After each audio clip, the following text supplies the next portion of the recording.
నక్క, కుక్క, మేక, పిల్లి. ఓకే. నక్క, కుక్క, మేక, పిల్లి చూస్తే మనం ఆన్సర్ ఏం చెప్పొచ్చమ్మా? మేక అని చెప్పొచ్చు. ఎందుకు చెప్పండి?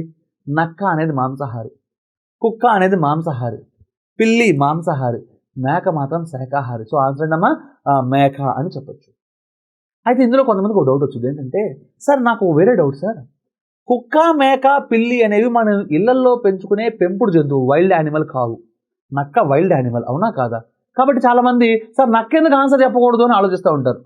నేనేమంటానంటే, అమ్మ మీకు తెలియాల్సిన విషయం ఏంటంటే, కుక్క అంటే మీరు ఇంట్లో పెంచుకునేది పెంపుడు జంతువు అనుకుంటున్నారు.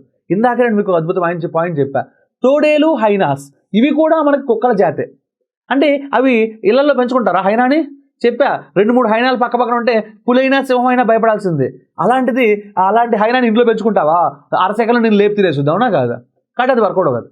మా కుక్కల్లో వేట కుక్కలని రకరకాల కుక్కలు ఉంటాయి. అవి అడవుల్లోనూ ఉంటాయి, పెంపుడు జంతువులుగానే ఉంటాయి. అంటే కుక్క అనేది హైబ్రిడ్ జాతి. ఏది అటు వైల్డ్ యానిమల్గానే వస్తుంది, ఇటు ఇంట్లో పెంచుకునే పెంపుడు జంతువుగానే వస్తుంది. కాబట్టి ఇది హైబ్రిడ్గా ఉండిపోయింది. కాబట్టి ఇది పెంపుడు జంతువులు అంటే వైల్డ్ యానిమల్స్ అనే కేటగిరీలో చెప్పకూడదు. ఏ కేటగిరీలో చెప్పాలి మరి?